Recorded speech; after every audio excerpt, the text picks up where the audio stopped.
All right, we are back. This is Math 200. We're looking at Chapter 9. So solving quadratic equations, but with the square root property. So look, I want to get rid of that x squared. So we're going to take the square root of both sides. But when we do the square root of both sides, we're going to put a plus or minus on this one. Anytime you have an even exponent, the positive and the negative will work. And so this is just plus or minus 7, and we're done. So that is two solutions. That is x equals 7 and x equals negative 7. This is just a shorthand of writing it plus or minus. All right, let's do this one. Divide by 2. That isolates the variable, and then we do plus or minus the square root of 2. And we can't evaluate that. If they don't tell you specifically to round to hundredths place or something like that, then just leave it. Don't do the square root unless they tell you they want a decimal approximation. All right, let's do this one. Oh, so this is interesting. So now look, it's a y minus 3 quantity squared. So it's just like this, where we're going to say y minus 3, and then it's going to equal plus or minus the square root of 4. We're going to now have to get the y by itself though. So we'll add 3 to both sides. So y is equal to 3 plus or minus, and we know the square root of 4 is 2. So now, since if that would have been 5, we would have just said 3 plus or minus the square root of 5 and circled it and been done.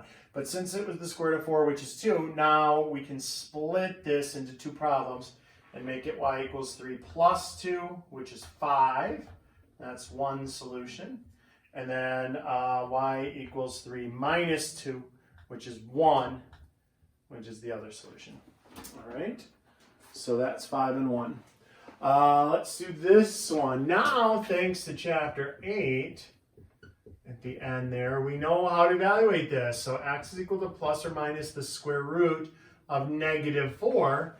And before, we would just say no real solution, and that would be it. But now we know about the imaginary numbers. So x is equal to plus or minus the square root of 4i squared. Remember, negative 1, I squared is negative 1. And so I replace the negative with I squared. And now those are both perfect squares. So the square root of 4 is 2. The square root of I squared is I. So x is equal to plus or minus 2i. And that's my answer. Or answers. Again, remember, it is 2i and negative 2i. This is like writing it out the long way. This is using the shorthand. Either way is fine. Let's do this. X plus 2 is equal to plus or minus the square root of 25. And then we move the 2 over. And again, if that were 27, we would just be done. But since we can evaluate the square root of 25 is 5, we have negative 2 plus or minus 5. And now it splits into two problems. X equals negative 2 plus 5, which is 3. And x equals negative 2 minus 5, which is negative 7. And so two solutions, 3 and negative 7. All right, so that's page 1 on your note packet. Let's look at page 2. So one more problem from 9-1.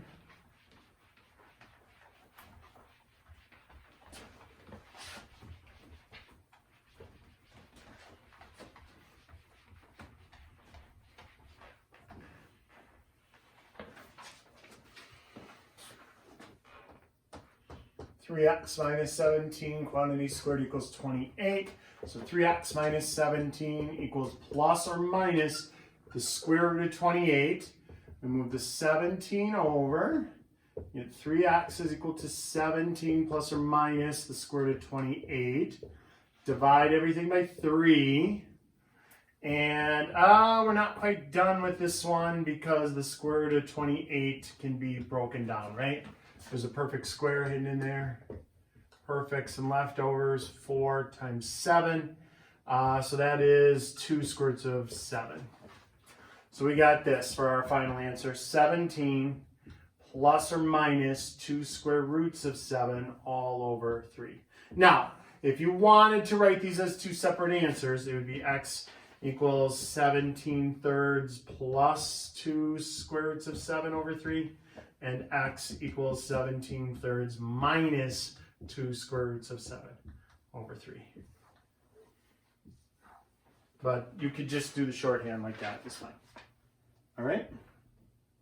I've had students go, oh, I broke it into 2 and 14. And don't break it into 2 and 14. 2 is not perfect. The first one always has to be a perfect square so you can evaluate it and ditch it. If you do 2 and 14, it does multiply to be 28, but 2 is not perfect and 14 is not perfect, and so you can't further it. You can't ditch one of those square roots. All right? Okay, let's look at the next one. Solving equations by completing the square. So now, completing the square is actually a technique we do use in college algebra, the next course, like 201. But we do it for graphing there, because that's also called vertex form. Completed square form is often referred to as vertex form, because you can do a real fast graph of a quadratic if you have it that way. But we're using it in here to solve. So look, we have x squared minus 12x plus 36. We have x squared plus 18x plus 81, and we have x squared minus 10x plus 25. So check it out. Multiplies to be that, adds to be that. It's 6 and 6. X minus 6, x minus 6. Or x minus 6 quantity squared. Multiplies to be 81, adds to 18. That's 9 and 9. Plus and plus, because that's a plus. Those are both pluses. Because that's a minus. Those are both minuses. And this is going to be minus again. Minus 5, minus 5. All right? So now, they want us to think. So x squared minus 10x plus what would be perfect? X squared plus 16x plus what would make it into a perfect square trinomial like those?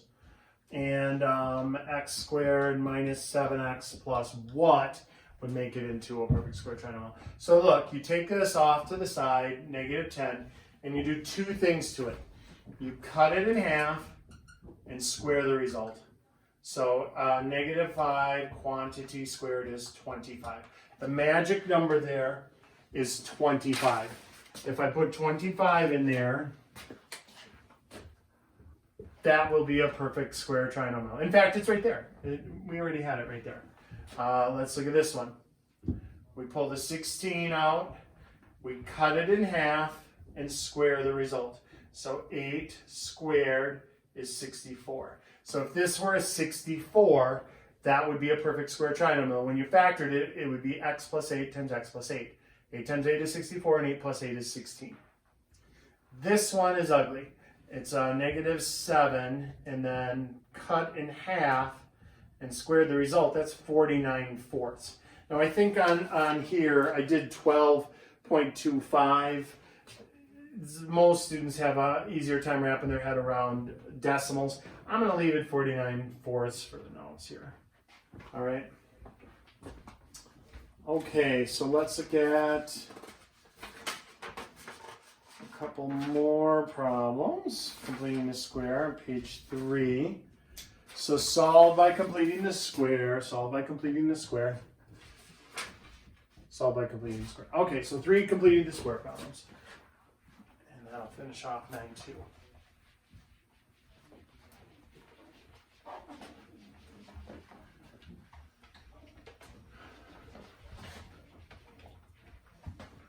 So here it goes. Solve by completing the square. We got y squared plus 6y equals negative 8. So let's find our magic number. To find the magic number, you pull the 6 out. The b, remember it's ax squared plus bx plus c equals 0. That's called standard form. So b, we're pulling b out. That's a 6. We're cutting it in half and then squaring the result. So 3 squared is 9. The magic number is 9. If I add 9 to both sides, this now becomes factorable. I can factor that into y plus 3, y plus 3. Spoiler alert, it's always going to factor into what you had before you squared it. Okay? When you cut it in half, that's always what it's going to factor into. On that side, it's 1. So now look, we have y plus 3, quantity squared equals 1.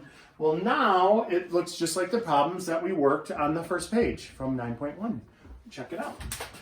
Y plus 3 is equal to plus or minus the square root of 1. And then we isolate the y. Negative 3 plus or minus the square root of 1. This one's a little longer because that's a perfect square. So negative 3 plus or minus 1. And then split it into 2. Negative 3 plus 1 and negative 3 minus 1. And so we get negative 2 for one answer and negative 4 for the other answer. All right.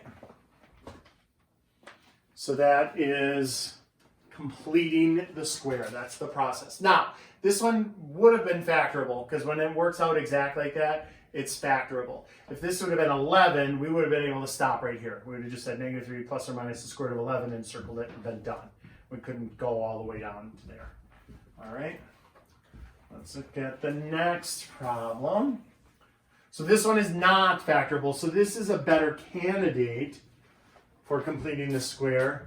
But I don't know, truth be told, if I were just trying to solve it algebraically, I think I might use quadratic formula instead of completing the square here. Because, okay, so we're going to add 7, fine. So we have to find the magic number.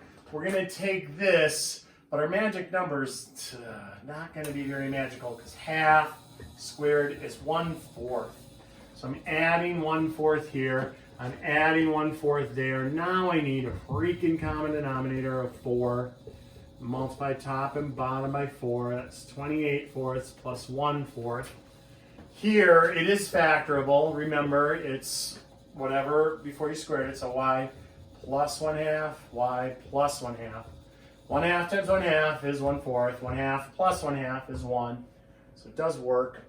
So now we have y plus 1/2, quantity squared equals 29/4. So now we want to ditch the squared, so we take plus or minus the square root. I can execute the 4, so wait, before I do that, let's isolate the y. So y is equal to negative 1/2 plus or minus the square root of 29. I can do the square root of 4, which is 2. And I can't do the square root of 29, so we're just going to stop right there. That's it. That's your answer. All right.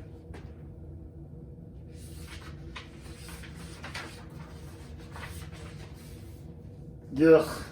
So let's do the last one again. I don't think I would do completing the square for this process. Again, now why are you learning this? We can use this to solve. And if I didn't have a calculator handy, I might use this to solve because sometimes when you use quadratic formula, you get some large numbers. And if you were without a calculator, this kind of keeps things small. All right, but definitely we use this process to graph quadratics to do a quick sketch. Without like building a table and making a big to-do about it. So let's get the 1 over to the other side. So 2x squared. Oh, wait. Before we start, hold up. When you're completing the square, it is an absolute rule that the first thing has to be x squared. So I have to first divide everything by 2, both sides of the equation, even the 0. But 0 divided by 2 is just 0, so it doesn't really show up there. Here we have x squared. Here we have 7x. And now we have minus 1/2. Move that over to the other side. X squared plus 7x equals 1/2. Now our magic number, pull the 7 out, cut it in half, square the result. It's 49/4. That doesn't seem very magical. So plus 49/4 plus 49/4. This one's going to be an ugly one because, again, I need a common denominator here. It's 4. So 49/4 times 2 is 2/4. So now look at what I have. This factors into, remember, it's always going to be that. So x plus 7/2, x plus 7/2. That does work. 7/2 times 7/2, 49/4. 7/2 plus 7/2, 14/2, which is 7. Okay. Okay, so does work. All right, so now I want to get rid of the squared. So it's x plus 7/2 equals plus or minus the square root, 51/4. Move that 7/2 over. X is equal to negative 7/2 plus or minus the square root of 51 over, we could do the square root of 4, just 2. And that is one ugly answer. Okie dokie. I think on the notes I wrote it all under the same roof. That's fine if you say negative 7 plus or minus the square root of 51 all over 2. That's fine.